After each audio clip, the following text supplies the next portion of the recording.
Hoy en Entre Líneas, en el abridor, Mellizos de Minnesota en búsqueda del balance ideal. En la historia recordaremos a Steve Carlton y a Ichiro Suzuki. Un versus retro e histórico. David Concepción ante Alan Trammell. Y los matchups, los player props para ganar seguro. Todo esto y más hoy en Entre Líneas.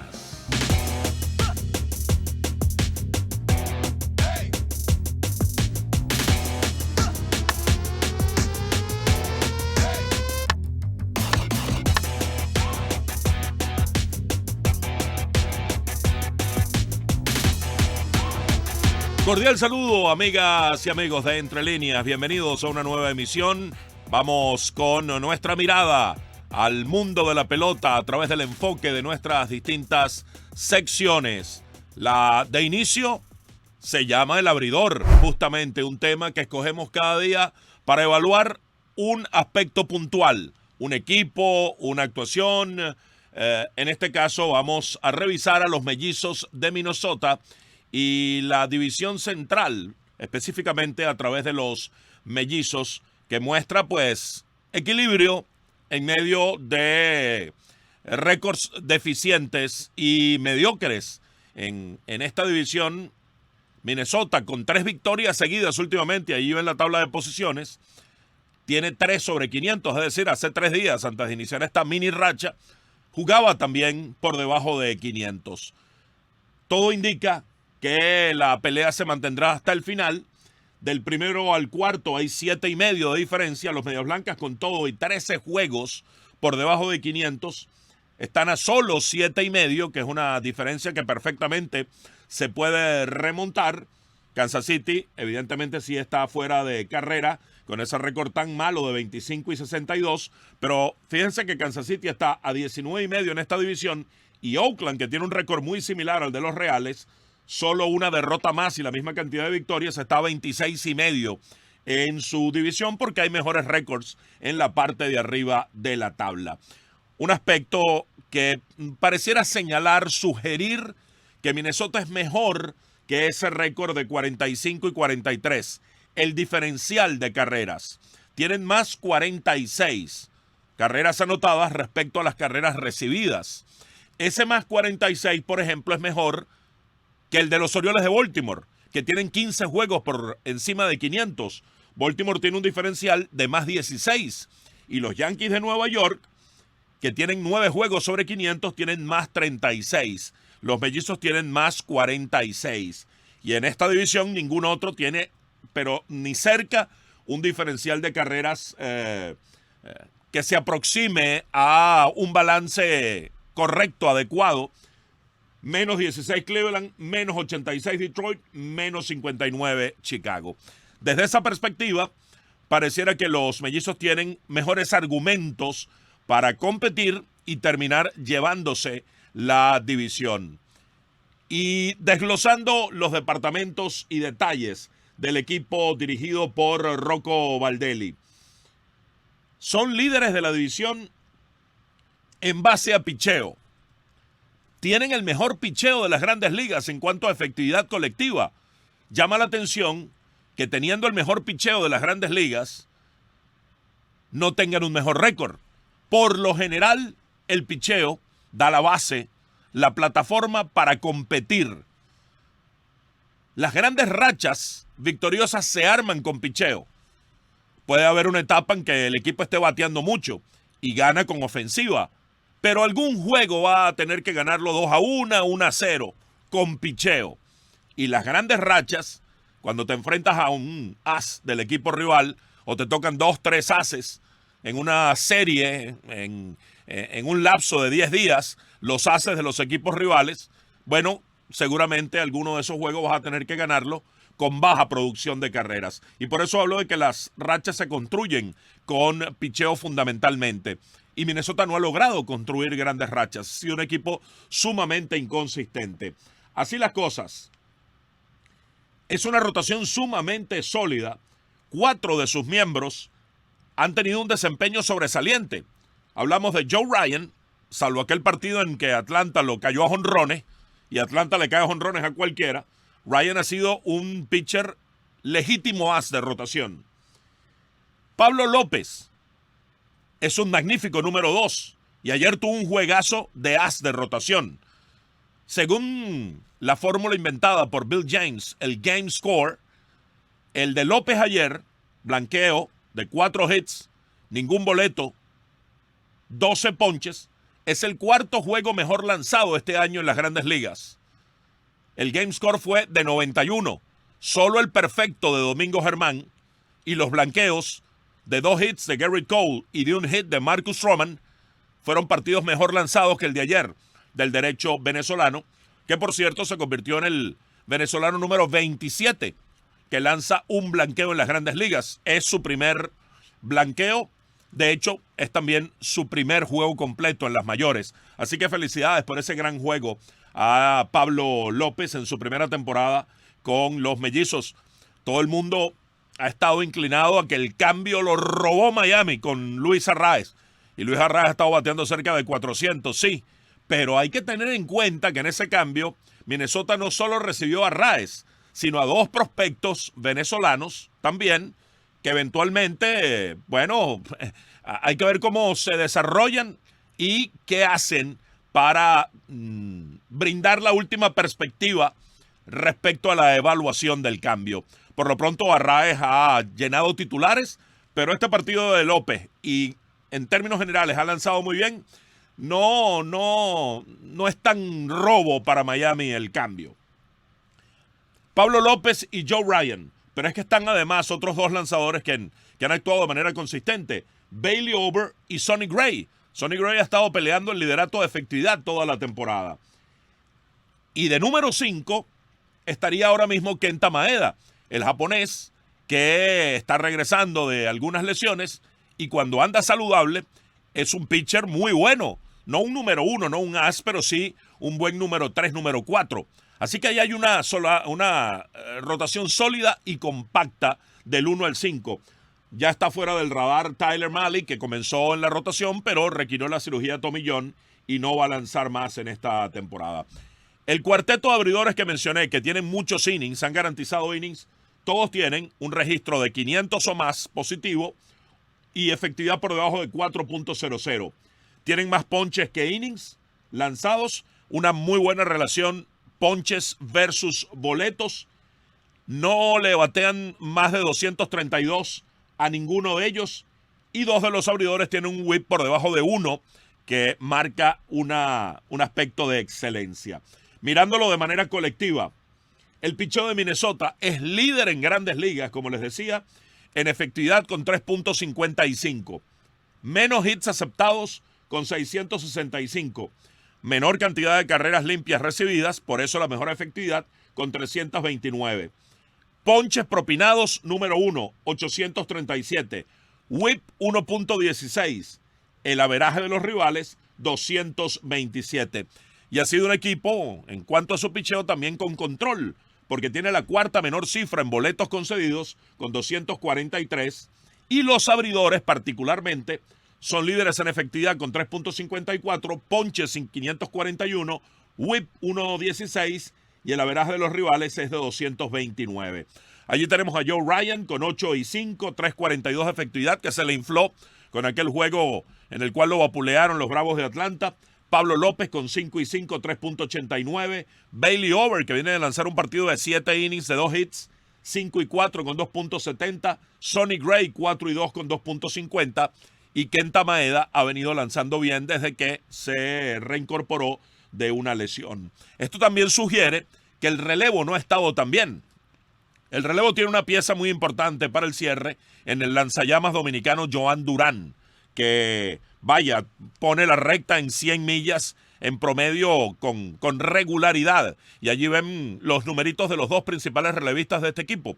Durán con 43 ponches, 1.93 de whip, 12 salvados en 15 oportunidades. Griffin Jax, que es el hombre que le prepara el camino, también con un desempeño dominante de 3.00. Pero después de ellos, Jorge López, que en estos días tuvo un break mental, le dieron descanso, sobre todo para que bajara la presión, lo necesitaba y lo agradeció el boricua. Jorge López reapareció recientemente, no ha estado bien, 5-14 de efectividad, y en la reaparición el pasado 4 de julio le hicieron una carrera en un inning. Ha emergido otro puertorriqueño, Giovanni Morán, 4.19 de efectividad. El veterano Emilio Pagán, el de más experiencia en este grupo, 4.04 de efectividad.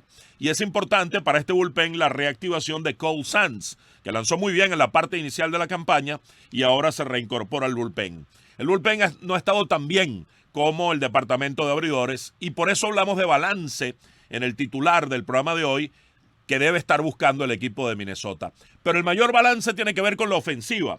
La ofensiva ha sido de las peores en las grandes ligas, y es allí el desbalance de un equipo que lanza también, pero que no batea mucho y que en consecuencia pues no tiene un gran récord, sino apenas 2 victorias por encima de 500. Mirándolo desde el punto de vista colectivo, Minnesota está en el puesto 21 en carreras anotadas con 375 en el contexto general de las grandes ligas. Puesto 21 también en hits conectados con 690. Puesto 8 en jonrones, un poco mejor, 114, pero dista mucho de aquel Bomba Squad. Y el Bomba Squad no estamos hablando de la prehistoria. El Bomba Squad de Minnesota fue hace poco, en 2019, cuando conectaron 307 cuadrangulares, récord absoluto para las grandes ligas, el año del jonrón. Ahí el gran slugger era Nelson Cruz, ya no está evidentemente, fue dejado libre en estos días por los Padres de San Diego, pero hay varios miembros de aquel Bomba Squad, como Max Kepler, como Jorge Polanco, ahora mismo lesionado. Si Polanco regresara y bateara como lo ha hecho en su carrera, pues sería muy importante para darle vitalidad a la ofensiva de Minnesota. También está Byron Buxton, que estuvo en aquel Bomba Squad. No va a ser un equipo jonronero como aquel, pero se espera que produzca un poco más en base al tablazo, al cuadrangular. En boletos reciben 291, han tomado en la campaña puesto número 11. Se ponchan mucho.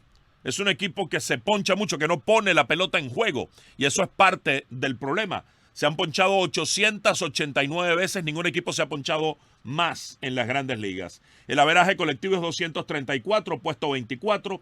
El OVP, puesto 23, 311. El slugging, puesto 16, 403. Y el OPS, 714, puesto 20. Los ponches tienen que ver con Joey Gallo, con Byron Buxton, con Michael Taylor, con Carlos Correa, que acumulan 334 de los 889 ponches. Y hay averajes muy bajos en Gallo, que es un bateador de 200 de por vida, está por debajo de 200 inclusive, 188. Buxton, que no ha sido un bateador de altos averajes, pero está por debajo de su media, 215. Taylor, Michael Taylor, que no ha sido un gran bateador, pero está en 214, que es demasiado discreto.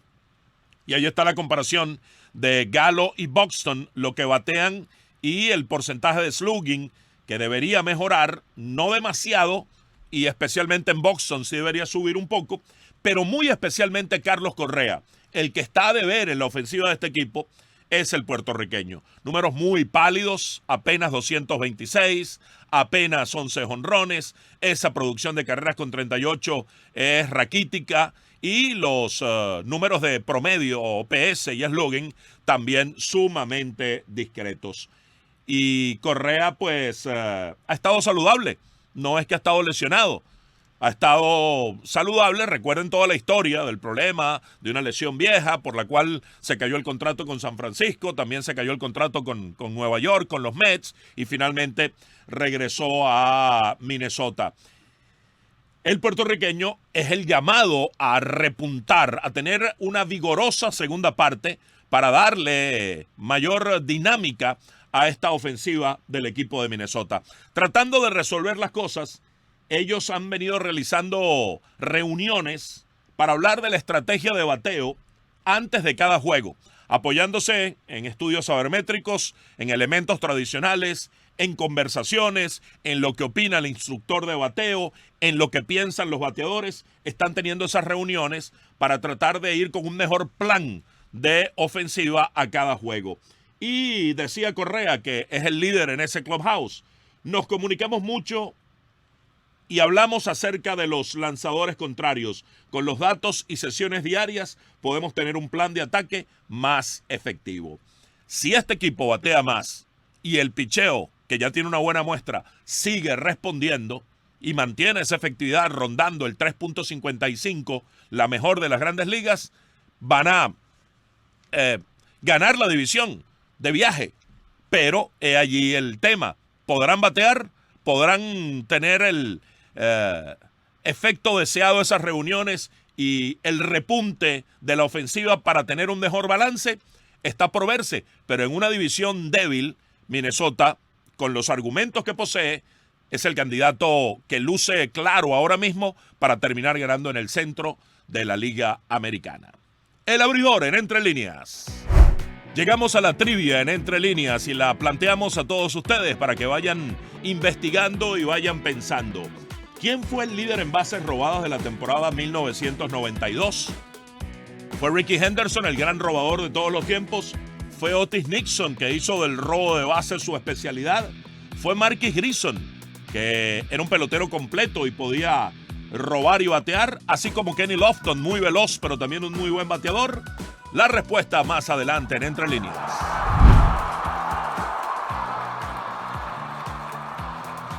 Continuamos avanzando en el programa, ingresamos en sala de prensa para revisar las últimas noticias que circundan el mundo de las mayores. Comenzamos con los Dodgers de Los Ángeles. Gavin Stone, lanzador del equipo californiano, fue enviado a AAA. El joven relevó 2 entradas el pasado martes. Stone no ha podido en medio de una muy floja actuación en las mayores y no ha sido una respuesta para las continuas lesiones en el cuerpo de abridores del equipo de los Dodgers. Ahora mismo Clayton Kershaw en la lista de lesionados, Julio Urías recién regresó de esa lista, Dustin May ya no figura para lanzar este año, así que necesitan respuestas los Dodgers. Gavin Stone no ha sido una de ellas.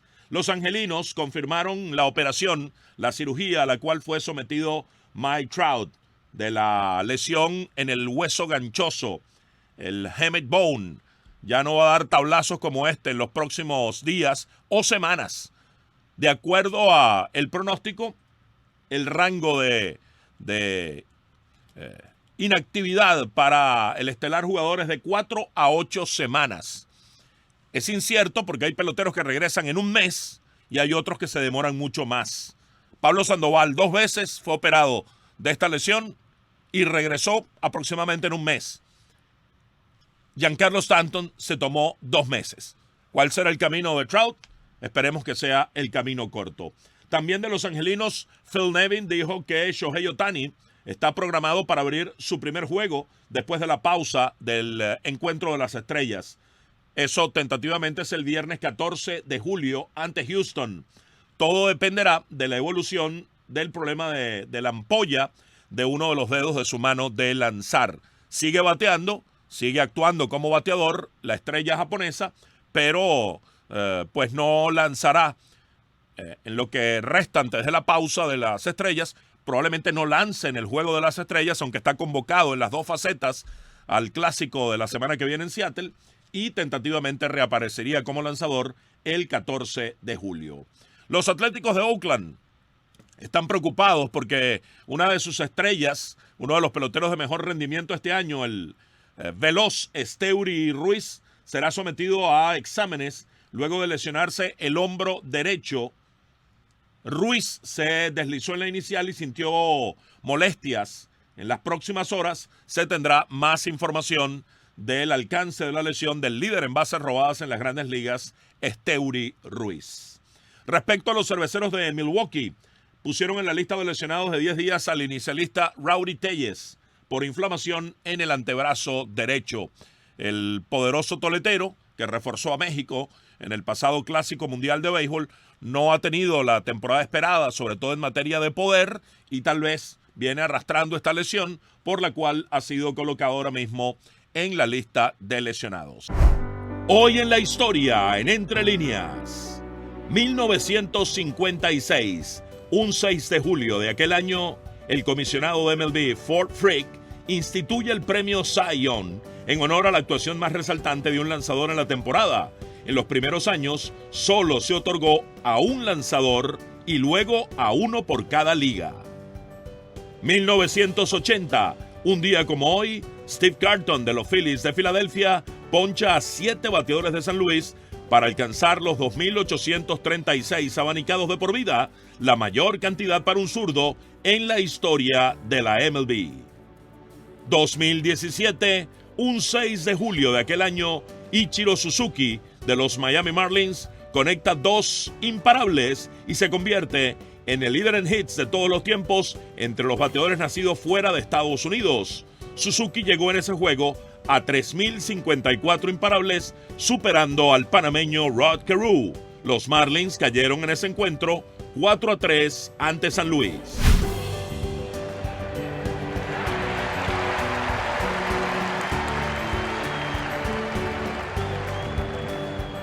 Llegamos al versus en Entre Líneas y como lo hacemos los jueves, un versus retro, comparando grandes figuras históricas de élite en su grandeza para tratar de dirimir cosas, para tratar de proyectar en comparación el por qué uno sí está en el Salón de la Fama, si bien fue electo a través del comité de la era moderna, Alan Trammell, y por qué otro no está, cuando hay números tan parecidos que parecieran indicar o sugerir que si Alan Trammell está en el Salón de la Fama, David Concepción también debería ser elevado a Cooperstown a través de ese comité. Y vamos a desmenuzarlo. Allí ven una comparación básica en cuanto a números. Y ya la veían en la pizarra inicial que presentamos con las dos grandes figuras que llegaron a coincidir en el tiempo. Y eso también lo vamos a evaluar. David Concepción jugó 2.488 partidos. Alan Trammell 2.293. El averaje fue mejor el de Trammell. También el OPS, en cuanto a las bases robadas, mejor el venezolano. Y el WAR acumulado en sus carreras, bastante mejor el de Trammell. Concepción fue mejor defensivamente, ganó más guantes de oro y estuvo en más juegos de estrellas. Vamos a ir poco a poco, tratando de desmenuzar esto. Porque vaya que ha habido esa polémica y ese tema de discusión acalorada de por qué David Concepción no entró a través de la BBVA, ni siquiera estuvo cerca. El máximo porcentaje de votación fue del 16%. Alan Trammell tampoco fue elevado a través de la BBVA, como les decía, a través del comité de la era moderna. Ellos coincidieron en el tiempo. David Concepción inició su carrera en 1970 y jugó hasta 1988. Alan Trammell comenzó en 1977, es decir, un año después de terminar el dominio de la gran maquinaria roja que ganó las series mundiales del 75 y el 76, y en las cuales David Concepción fue piedra angular de aquel majestuoso equipo de los más grandes en la historia, la llamada maquinaria roja de los Rojos de Cincinnati. Trammell entonces inició en el 77 su trayectoria y la terminó en 1996. David Concepción ganó sus guantes de oro entre el 74 y el 79. ¿Por qué no agregó más? Porque en el 80 irrumpió en las grandes ligas. Ya venía jugando desde hace un par de años. En el 78 inició su carrera con los Padres de San Diego, Ozzie Smith. Pero en el 80 inició esa cadena récord para un campo corto de 13 años seguidos, ganando el guante de oro, y ya no dejó para nadie el Mago de Oz. Un poco la historia, ¿no? Y con quienes convivió David Concepción en su época. Hubo una etapa cuando él llega en el 70, hasta mediados finales de esa década, en la que fue el mejor campo corto de las grandes ligas por toda una década, porque todavía no podíamos incluir allí a Ozzie Smith, que entró en el 78.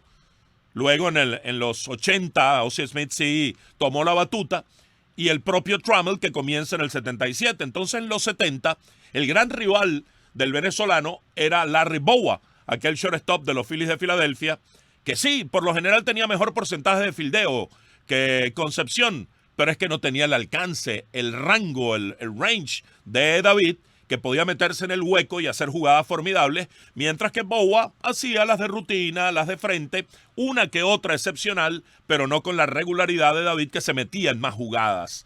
Y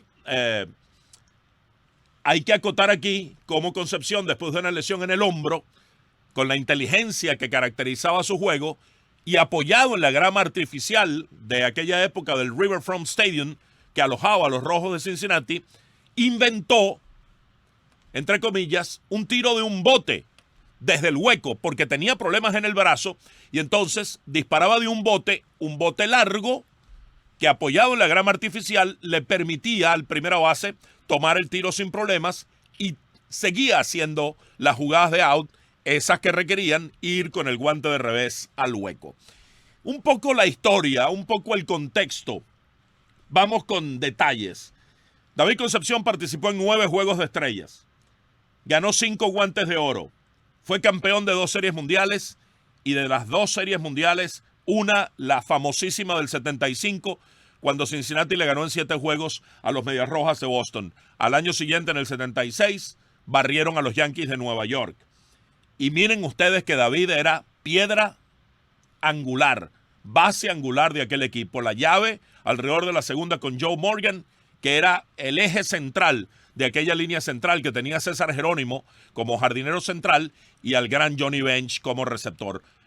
Tal vez una de las mejores líneas centrales en la historia del juego. De eso formó parte David Concepción. Además de esas 2 series mundiales, ganó 4 títulos de la Liga Nacional. Es miembro del Salón de la Fama de los Rojos de Cincinnati, que retiraron su número 13, pasó sus 19 campañas, hombre franquicia de los Rojos de Cincinnati. Él luego le da el testigo y tiene la amplitud y la generosidad de ayudar a Barry Larkin, que en su discurso de exaltación al Salón de la Fama le agradece a David Concepción todo el ejemplo y todo lo que hizo por él cuando él llegó como un novato al equipo de Cincinnati. De por medio estuvo también Kurt Stillwell, un año allí de transición, pero David sabía que el heredero de su posición en Cincinnati era Barry Larkin, y vaya que lo fue, porque construyó una carrera digna de Cooperstown. Vamos con Alan Trammell y sus logros, sus conquistas. Es miembro del Salón de la Fama a través de la era contemporánea, del comité de la era contemporánea. No entró a través de la BBWA. 6 Juegos de Estrellas. David Concepción estuvo en 9. 4 guantes de oro. David Concepción ganó 5. Como bateador, Trammell fue un poco más recio, digámoslo así. 3 bates de plata. Ganó una serie mundial. Aquella con Sparky Anderson como manager del 85 con los Tigres de Detroit. Y jugó sus 20 temporadas con este equipo. Y casi todas con un mismo segunda base, Lou Whitaker. Una de las llaves más estables en la historia del juego. Y 2 grandes peloteros que, vaya, Whitaker también sería digno de una conversación en un versus en alguna otra ocasión. Trammell hizo esa dupla, entró a través de la era del comité contemporáneo, respaldado por un sector de la prensa que insistió y le dio fuerza a su candidatura. Tal vez esto ha faltado con David Concepción, un movimiento que lo respalde. Sus números eran superiores a varios miembros de Cooperstown y sin embargo no estaba en Cooperstown. Entró con Jack Morris, que fue también un miembro importante de este equipo de Detroit campeón, cuyos números también fueron de alguna manera obviados y no le dieron a través de la BBWA el ingreso a Cooperstown. Estos comités de alguna manera corrigen estas situaciones. Lo corregirán con David Concepción y allí vemos de nuevo los números entre el venezolano de Ocumare y Alan Trammell, el estadounidense de los Tigres de Detroit. 2 carreras paralelas, no en cuanto al tiempo, sí coincidieron varios años, uno jugando en la Liga Nacional y el otro en la Liga Americana. Como les digo, Concepción jugó entre el 70 y el 88 y Trammell comenzó en el 77 hasta el 96. Seguramente Trammell, cuando comenzaba su carrera, miraba, caramba, qué buen shortstop es este que está en la Liga Nacional, de nombre David Concepción. Corregirá el tiempo que con el paso de algunos años más y cuando sea evaluado de nuevo el nombre de David Concepción, el ingreso al Salón de la Fama. Alan Trammell es una buena referencia como para pensar que debería ocurrir. ¿Qué piensa usted, amigo? ¿David Concepción debe estar en el Salón de la Fama a través de este comité? Aquí en el Versus hemos querido pues poner en contexto sus méritos y su trayectoria. Parte final del programa con el cerrador en Entre Líneas. Datos, detalles, pronósticos, matchups. Willy Adames contra Marcus Stroman. Stroman viene lanzando bien, tuvo una fase brillante. Los últimos juegos no han sido tan destacados, pero sigue siendo un pitcher que ofrece siempre capacidad competitiva. Willy Adames le ha bateado bien a Marcus Stroman. De 15-8, que es muy bien, le ha bateado no bien, sino muy bien, 533 de promedio. De esos 8 hits, 2 jonrones, solo lo ha ponchado 2 veces el derecho de los Cachorros. Y Adames ha tomado además un par de boletos, el jugador de los Cerveceros de Milwaukee. Así que ahí hay un matchup muy favorable para el campo corto dominicano Willy Adames. Uno de los duelos que queremos evaluar hoy en cuanto a equipos: Piratas contra Dodgers, tercero de la serie. El primero lo ganó Pittsburgh viniendo de atrás en el 9º inning con 3 carreras, y los Dodgers ayer también perdían y vinieron de atrás para ganar 6-4. Va Johan Oviedo contra Julio Urías. El cubano Oviedo contra el mexicano Urías. Oviedo tuvo una dosis de mala suerte en el mes de junio. Lanzó bastante bien, 3.23 de efectividad, pero no ganó, 0-4. Y la última salida fue muy mala. 9 hits, 8 carreras en 5 innings contra Milwaukee. En Dodger Stadium, contra esa alineación de Mookie Betts, de Freddie Freeman, de Will Smith, de J.D. Martínez y Max Muncy y el grupo de bateadores de los Dodgers, luce cuesta arriba el juego para el cubano. Urías viene de una lesión, su primera salida desde que abandonó la lista de lesionados. No trabajaba desde el 18 de mayo y reapareció recientemente.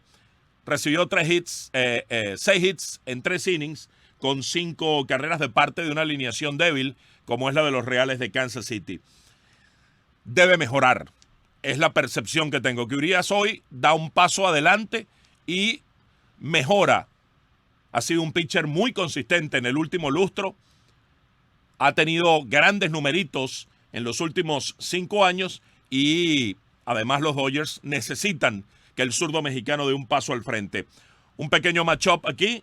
Brian Reynolds de los Piratas tiene de 14-5 con un jonrón contra Julio Urías, 357 de promedio.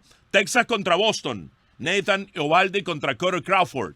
Eovaldi ha sido de los mejores lanzadores en la temporada. Tiene 10 victorias, 3 derrotas con 2.64 de efectividad.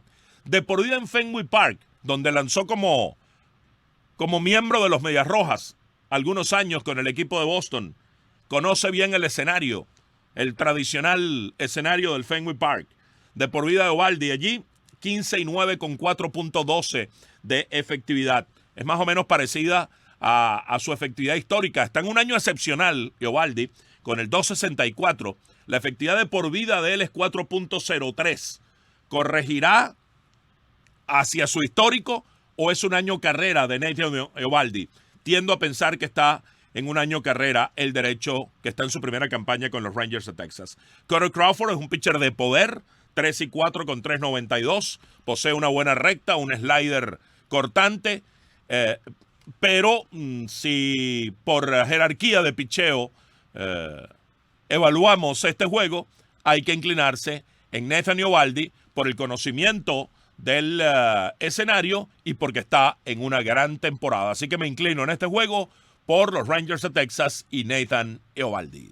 En el seguimiento a Luis Arraez, ayer en medio de un ataque de los Marlins de 13 hits, solo uno de Arraez en el primer turno. Luego falló en sus siguientes 4 ocasiones y su promedio actual está en 384 luego de esa jornada de ayer de 5-1 y la victoria del equipo de Miami viniendo de atrás. Le ha ganado los 3 primeros a San Luis. Hoy buscando la barrida ante Jack Flaherty, Arraez lo va a enfrentar por primera vez en su carrera. El seguimiento a Luis Arraez. Hora de darles la respuesta a la trivia que hemos planteado hoy y que recordamos. ¿Quién fue el líder en bases robadas de la temporada 1992? No fue Ricky Henderson, no fue Otis Nixon, no fue Kenny Lofton, fue Marquis Grissom. con los Expos de Montreal. Robó 78 bases ese año. Y desde esa temporada, del 92 hasta el presente, es la máxima cantidad, solo igualada por José Reyes con los Mets en el 2007. ¿Saben cuántas bases robadas proyecta Ronald Acuña? 78 en este momento de la temporada, las mismas que tuvo Marky Grayson en ese 92, la máxima cifra desde esa temporada al presente. Esteury Ruiz proyecta un poquitico más que Acuña, pero se lesionó ayer y no se sabe cuánto tiempo de juego va a perder. La respuesta a la trivia de hoy. Llegamos al final de la edición de hoy de Entre Líneas, a través de Baseball Play y todas sus plataformas, a través de TVV y su prestigiosa pantalla. Un gusto haber estado con todos ustedes. Volveremos mañana con una nueva emisión. Sergio Gómez en la dirección, la producción de José Gabriel Salas. Se despide de ustedes hasta nuestro próximo encuentro, Fernando Arreaza. Muchas gracias.